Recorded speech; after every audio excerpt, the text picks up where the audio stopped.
si tu crois en ma parole, et si ma parole demeure en toi, tout ce que tu demanderas au Père, cela te sera accordé. Et moi, je le crois. Que ce soir, si tu ouvres ton cœur, la plénitude de l'Esprit de Dieu inondera ta vie. Et tout ce qui est ténébreux, tout ce qui est imparfait,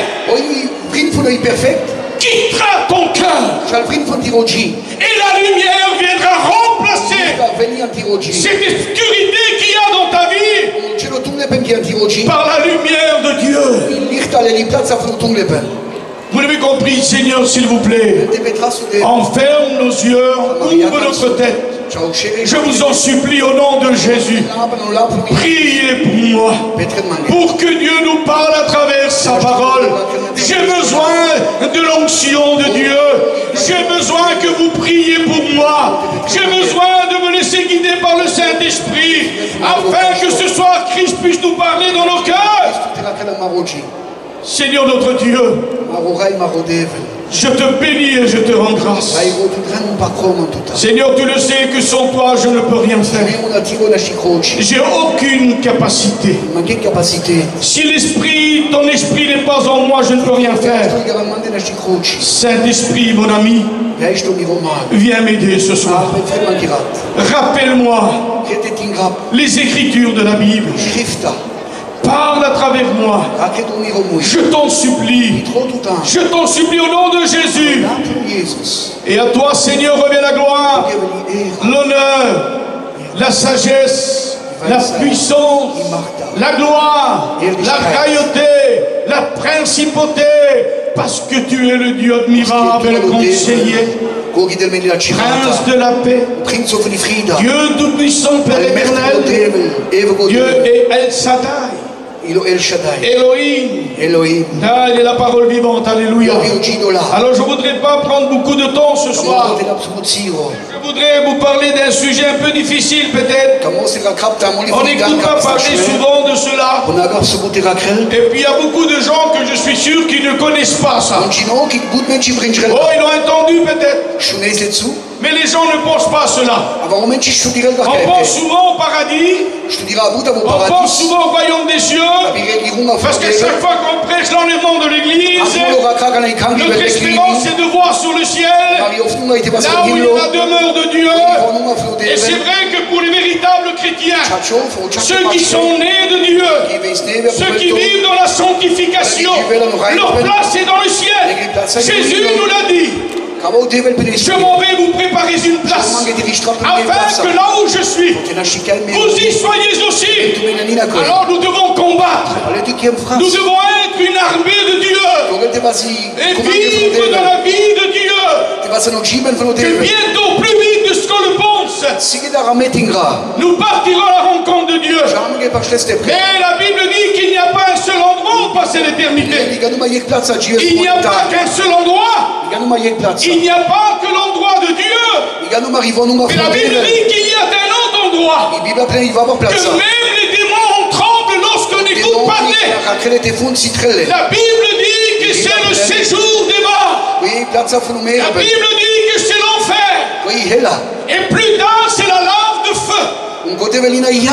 Jésus, il nous a parlé.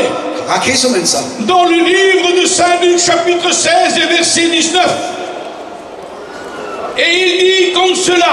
Je vais être très court avec vous, mais je voudrais qu'on puisse réaliser cela, car il y a de l'importance. Nous sommes en train de vivre des temps difficiles, et je ne voudrais pas vous parler des événements qui se passent aujourd'hui dans le monde. Vous savez, la Bible dit encore un peu de temps et celui qui doit venir viendra. Savez-vous que la main de Dieu est en train de tenir tous ces pays qui sont en guerre? Parce que si Dieu enlève sa main de ces pays, on peut rentrer dans une guerre nucléaire qui détruira une partie de la terre. Mais Dieu est là avec sa main, il tient le danger. La Bible dit dans le livre de Thessaloniciens, celui qui le retient disparaîtra. Alors apparaîtra l'homme impie, l'homme de la rébellion, l'antichrist. Et cela va se faire dans peu de temps. Et aujourd'hui encore, le Seigneur tient ces pays pour pas qu'on rentre dans un conflit. Parce que l'Église et le Saint-Esprit est encore ici-bas sur la terre. Et lorsque l'Église disparaîtra de la terre, alors le monde sera livré à lui-même. On rentrera dans des grandes guerres et dans de grandes catastrophes. La Bible dit, croyez que la patience de Dieu est notre salut. Croyez que Dieu est patient encore envers le peuple. Parce qu'il ne veut pas que le peuple périsse. Mais il veut que tous arrivent à la repentance. Et je voudrais lire un passage dans la Bible avec vous. C'est dans les Actes des Apôtres, chapitre 17 et le verset 30. Écoutez ce que dit la Bible. Dieu sait tenir compte des temps de l'ignorance, annonçant maintenant à tous les hommes, en tout lieu, parce qu'il a fixé un jour où il jugera le monde selon la justice par l'homme qu'il a désigné, dont il a donné toute une preuve certaine de la résurrection des morts. Dieu sait tenir compte de l'ignorance, que les gens puissent se repentir, parce qu'il a fixé un temps où Jésus-Christ lui-même, parce que là il parle du Fils de Dieu, celui qui est mort et qui est ressuscité. Oui, Jésus-Christ est venu pour sauver, non pour condamner. Mais la Bible dit que dans les derniers temps, Dieu jugera ce monde. Dieu jugera les impies. Dieu jugera les pécheurs. Tous ceux qui n'ont pas gardé la parole de la persévérance. Dieu veut qu'il y ait un peuple saint, un peuple qui cherche Dieu. Bientôt, ce qui doit venir viendra. La Bible dit qu'il est réservé à l'homme de mourir une seule fois. Après quoi vient le jugement. Après quoi vient le jugement. Et le jugement, ce n'est pour les perdus. Pour les sauver, c'est le tribunal de Christ. Pour les récompenses. Tribunal de Christ. Les récompenses. Pour être récompensé dans le ciel.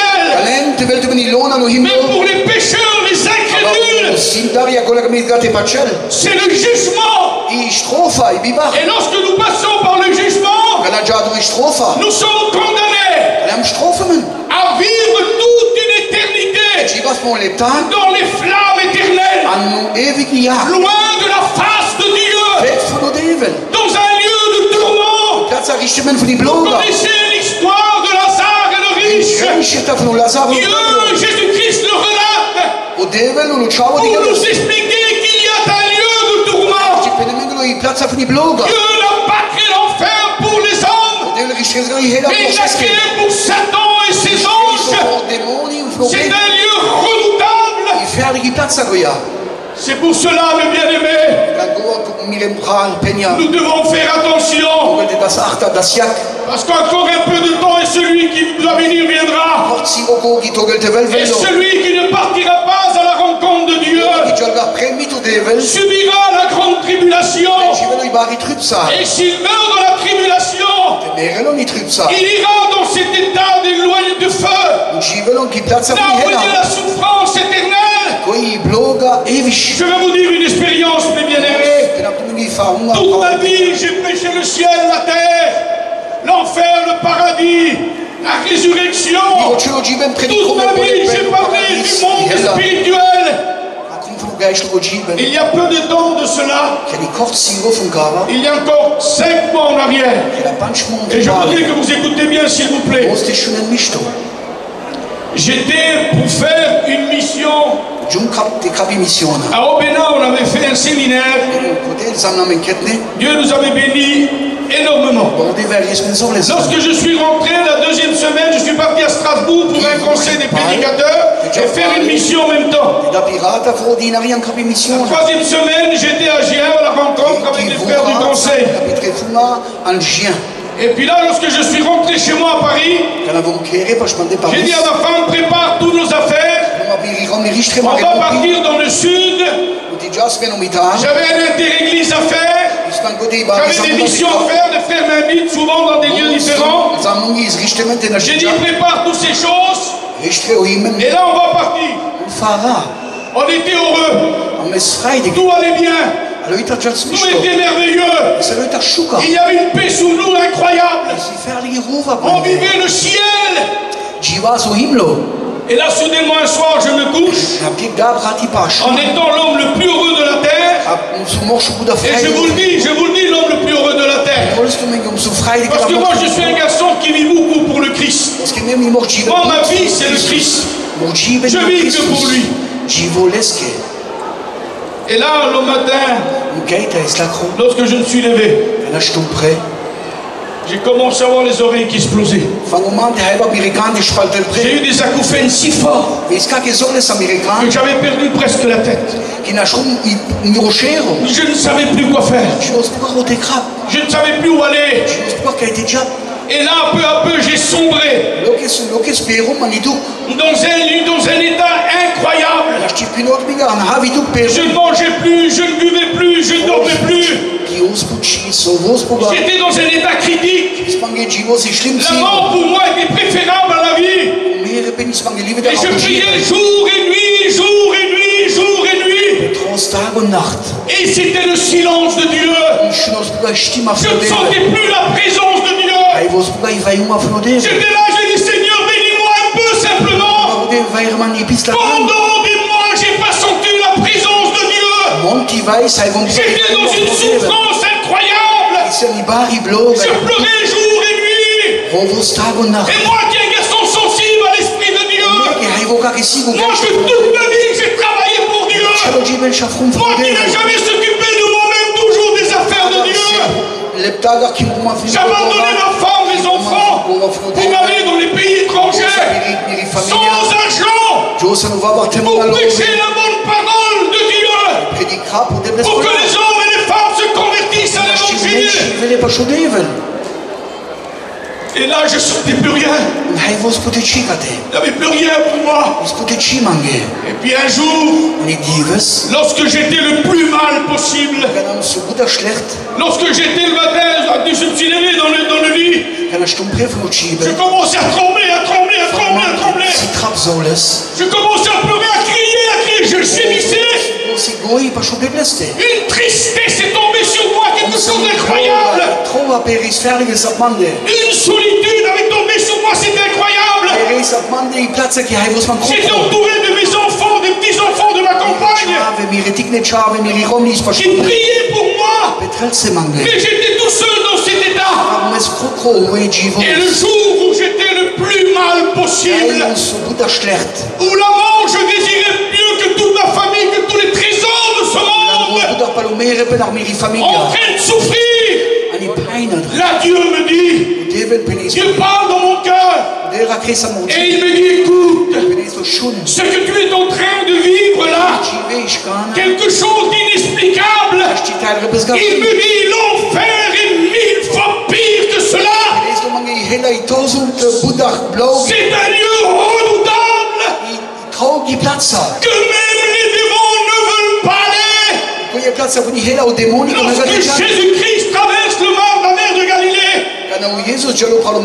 et il arrive dans le territoire des Gadaréens, là il y avait un homme possédé, qui se meurtrissait son corps avec des pierres, souvent l'attaché avec des fers, et il est brisé, il criait, il partait tout seul.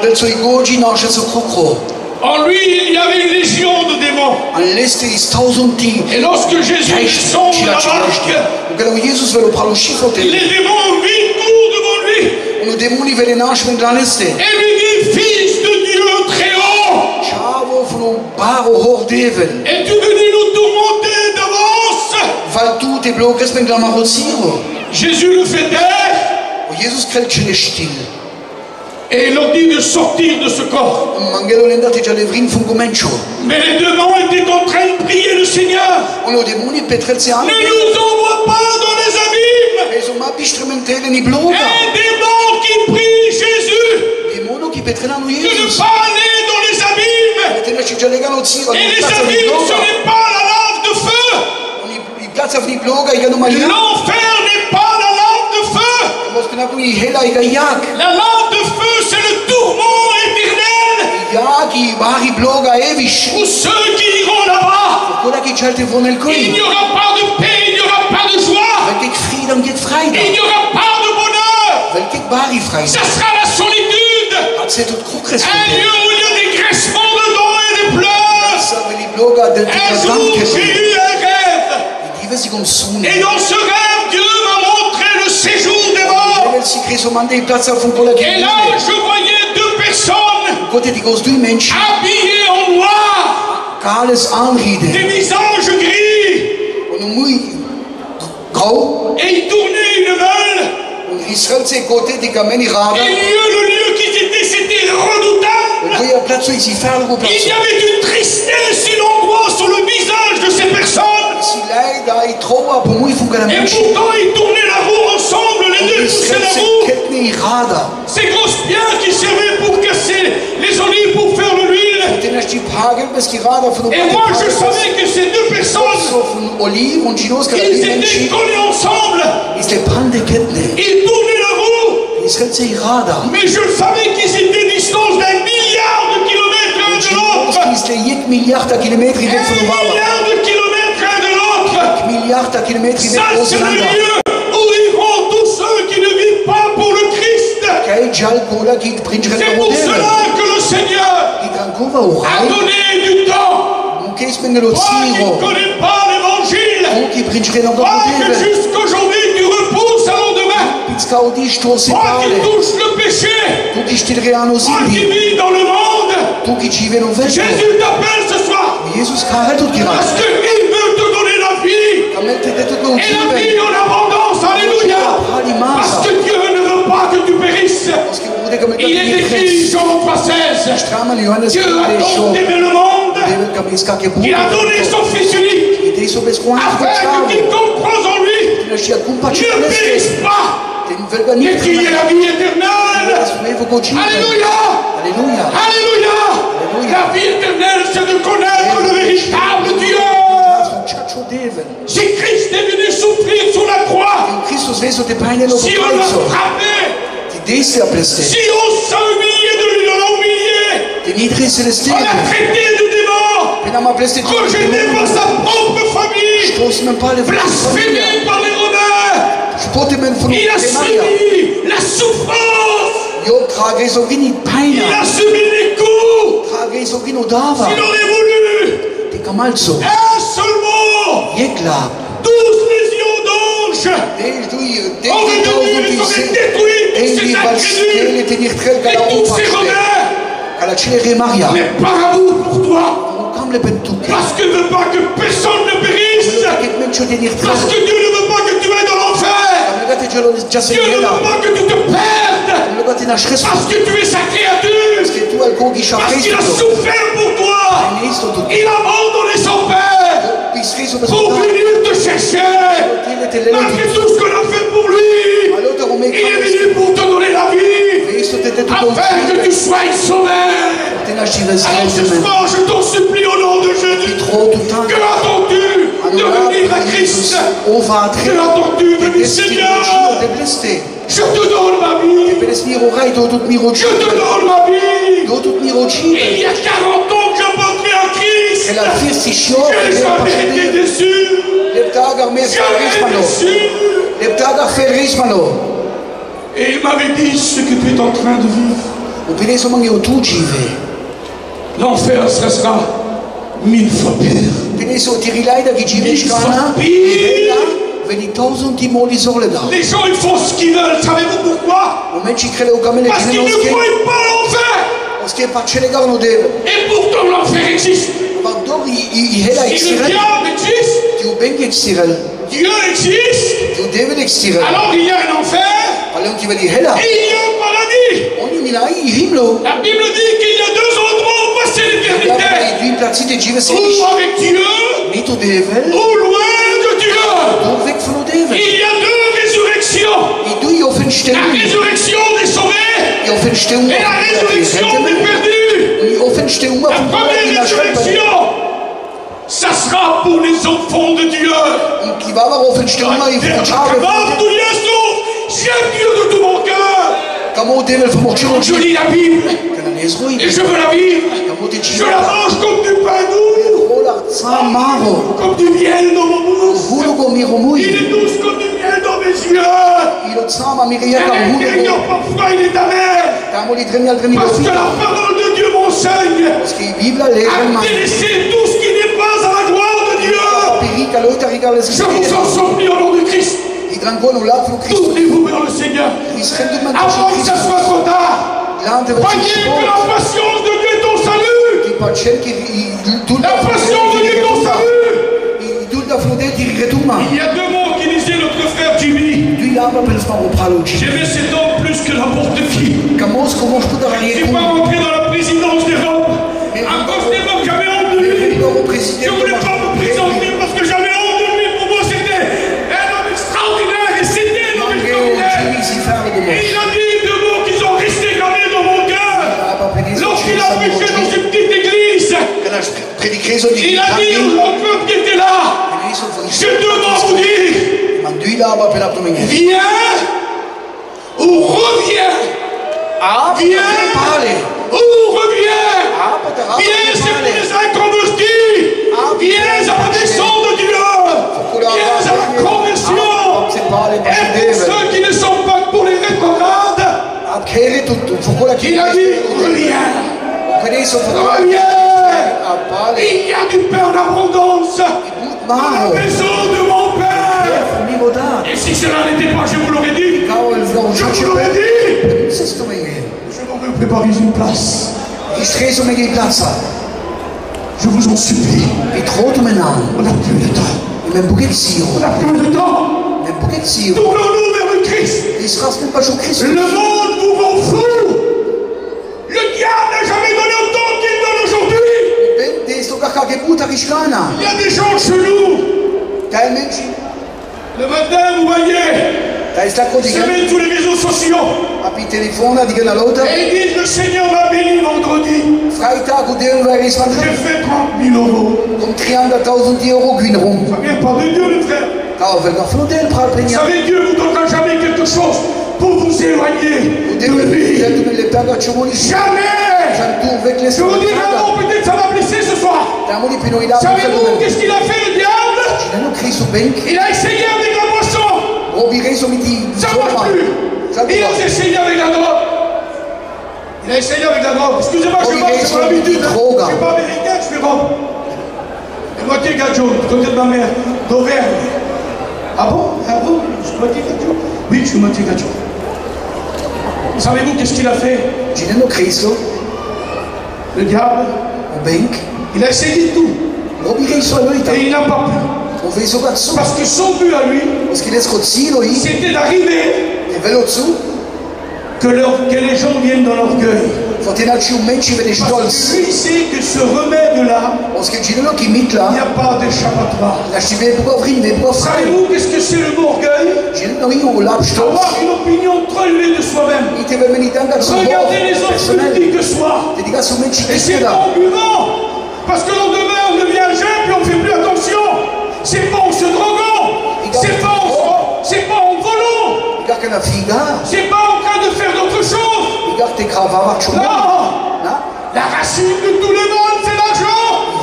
Quelques-uns l'ont possédé. Ils se sont éloignés loin de la vérité et plongés dans bien des tourments. Savez-vous qu'est-ce qu'il a fait le diable? Il a dit ça y est, j'ai trouvé qu'est-ce qu'il faut faire avec le peuple de Dieu. Ça y est, j'ai compris. Parce que le diable, il n'est pas intelligent parce qu'il est diable, non. Tellement qu'il est vieux. Tellement qu'il est vieux. Depuis 6 000 ans, lui, il ne dort pas. Il ne travaille pas. Il ne va pas en vacances. Il ne dort pas, il fait C'est un expert dans la matière. C'est un professeur. C'est une personne extraordinaire. Ne croyez pas que le diable c'est deux petits cornes avec des pieds de chèvre. Excusez-moi, une queue d'arrière poilue. C'est pas ça le diable. Le diable c'est un être merveilleux. Il s'appelle Lucifer, porteur de lumière. C'est une personne, c'est un esprit extraordinaire. S'il a pu séduire Ève, c'est parce qu'il n'est pas venu comme un diable. Il est venu comme un ange de lumière.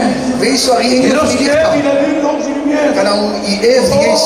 C'est beau. C'est pour ça qu'il l'a écouté. C'est qu'il a transgressé les lois de Dieu. À cause de cela. Alors Satan a compris. Il t'a compris. Il a su comment faire. Je vais te dire, excusez-moi, c'est ma façon d'agir. C'est ma façon de prêcher. La Bible dit, tu ne retireras rien de ce qui est écrit dans ce livre. C'est écrit dans le livre de l'Apocalypse. Celui qui retranche quelque chose, Dieu retranchera sa part de l'arbre de vie. Celui qui rajoute quelque chose de ce qu'il est écrit, Dieu rajoutera les fléaux qui sont dans la Bible. 21 fléaux. Alors lisez l'Apocalypse et vous verrez qu'est-ce qui va se passer sur la terre. Mais l'Église ne sera plus sur la terre. Alors je vais vous dire qu'est-ce qu'il a fait. Vous voulez le savoir? Vous voulez le savoir? C'est facile. Il a ouvert ses coffres et il a injecté, vous aspergé des billets de banque. Et aujourd'hui, les gens, ils courent que derrière ça. L'argent. Oh, mais tu as fait un reproche à l'église de l'Odyssée. Tu as fait un reproche à l'église de l'Odyssée. Oh, tu te dis riche. Tu dis que tu vois. Tu dis que tu es vêtu. Mais moi qui connais le cœur. Moi qui sonde le cœur et les reins. Je te dis, tu es pauvre. Tu es misérable. Et tu es nu. Et tu es aveugle. Viens acheter de l'or éprouvé par le feu. Viens te dire des habits afin qu'on ne voit pas ta nudité. Un habit pour qu'on ne voit pas ta nudité. Et du colis pour que tu aies ta vision comme Dieu le veut. Je ne vais pas rentrer dans les détails.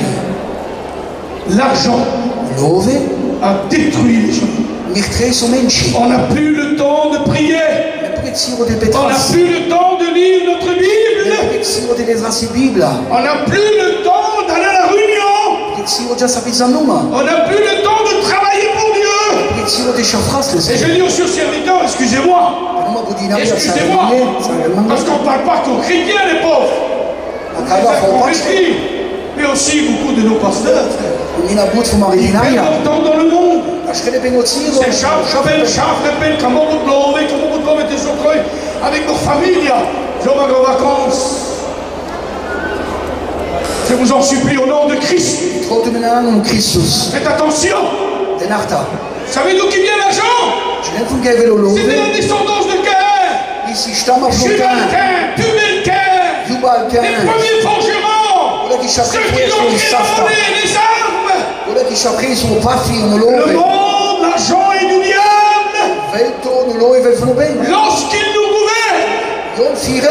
Mais lorsque nous le gouvernons, alors il vient de Dieu. On dit pas même. Parce qu'avec notre argent, nos missionnaires, ils partent dans les pays de l'Est. Si l'argent c'est un bon serviteur, gloire à Dieu. Et s'il est un mauvais maître, alors mon fils, ma fille, jeune homme, jeune femme, laisse de côté cet argent. Et donne ton Seigneur. Donne ton Seigneur.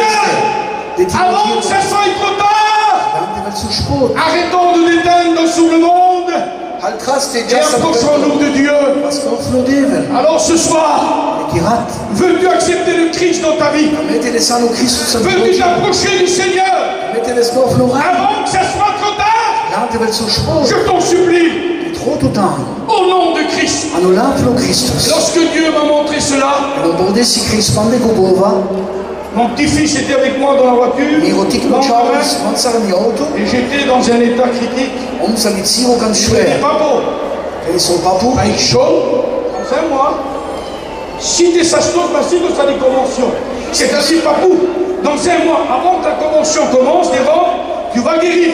Et c'était comme ça, Isaïe. Un mois avec Dieu va me délivrer complètement. Et j'ai dit, Seigneur, à partir d'aujourd'hui, toute ma vie, j'ai travaillé pour Dieu. Je vendais ce qui était à moi pour aller en mission. Ce que j'avais, je le vendais pour aller en mission, travailler pour le Seigneur. J'ai dit, Seigneur, maintenant, je veux ton esclave. Ton esclave. Il n'y a rien qui m'intéresse. Et ce n'est pas de la prétention. Notre frère Payon disait, c'est de la foi. Alors ce soir, je t'en supplie au nom de Jésus-Christ. Au nom de Jésus-Christ. Débarrasse-toi du monde. Et des choses du monde. Oh, il n'est pas interdit de manger, de boire, car la Bible dit le bien manger, le bien boire, c'est un don de l'Éternel. La bonne nourriture, il n'y a pas mieux. Tiens, qui nous donne du cholestérol, du diabète, des triglycérides, et nous donne de la tension, c'est pas grave, c'est pour le corps. Mais le manger, c'est bon. Dieu n'interdit pas de t'acheter un pantalon, de t'acheter une robe, une caravane, c'est normal. Une voiture. Allez de temps en temps dans un restaurant. Dieu n'est pas contre ces choses. Mais Dieu est contre ces gens qui sont liés par ces choses. Alors, crois que la patience de Dieu est ton salut. Seigneur, le Seigneur ce soir t'appelle. Le Seigneur t'appelle. Voulez-vous comprendre, Seigneur? Vous pouvez arrêter là parce que moi quand je commence, j'ai peur, je tremble. Mais une fois que j'ai démarré, pour m'arrêter, croyez-moi que c'est difficile. C'est très difficile.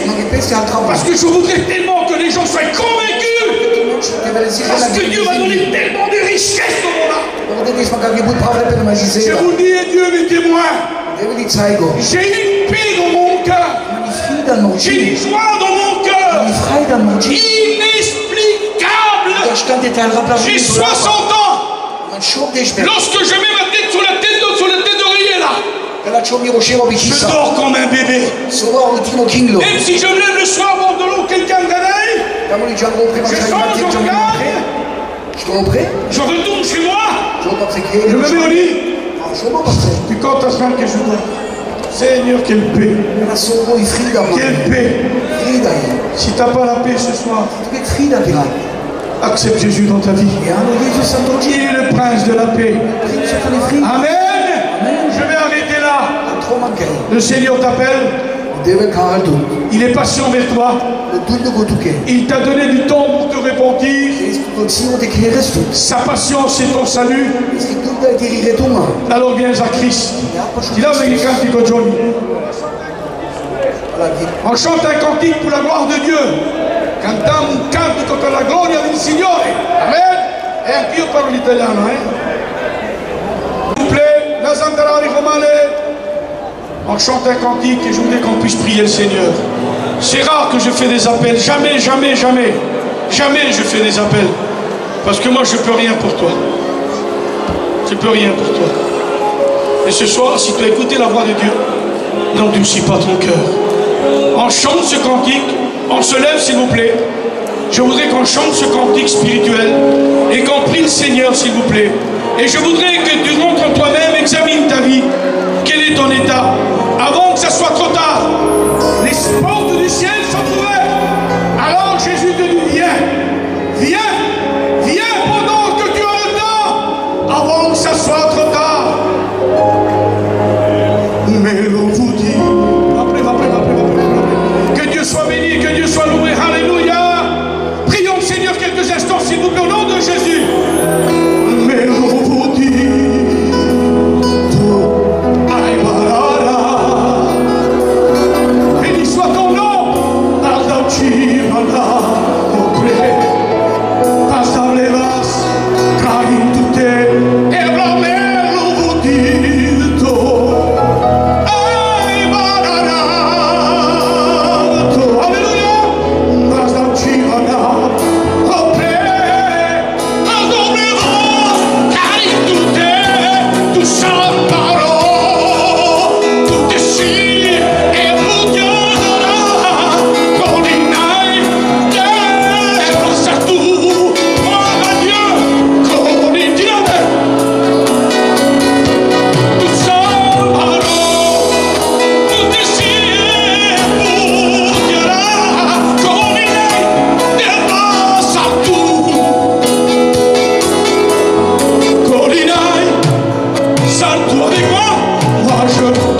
c'est mon espérance qui mérite la vie éternelle. Gloire à Dieu. Dieu a vu ces mains qui se sont levées. Bientôt sont dans la maison. Moi je vais abandonner ma table, mon camion. Non, pas d'argent. Mes vêtements toujours laissés sur la tête. Je m'en fous. Je pars bientôt. Je pars bientôt. Et je vous dis, c'est pas de la prétention, c'est de la foi, je le crois. Tous les jours, j'attends, quand je cours, je prie le Seigneur. Et je sais, si le Seigneur vient, dans la nuit, je pars. Parce que la Bible dit que Jésus viendra. Peut-être à l'aurore, peut-être au milieu de la nuit, peut-être au début du matin. Personne ne le sait. Mais c'est pour cela que la Bible dit, veillez et priez en tout temps, afin d'échapper à ce qui va se produire sur cette terre. Como yo no sé quand c'est qu'il va venir, alors estoy rezando continuamente, hermano, porque tengo sed de Dios. Ayúdame, Señor, ayúdame, para que yo tenga una vida conforme al Evangelio, avoir une vie conforme à l'Évangile. Oh, nous avons un Dieu qui est puissant, un Dieu qui est merveilleux. Vous aimez Dieu? Vous aimez Dieu? Alors faites sa volonté, et nous partirons, comme l'apôtre Paul a dit, nous partirons tous à la rencontre du Seigneur.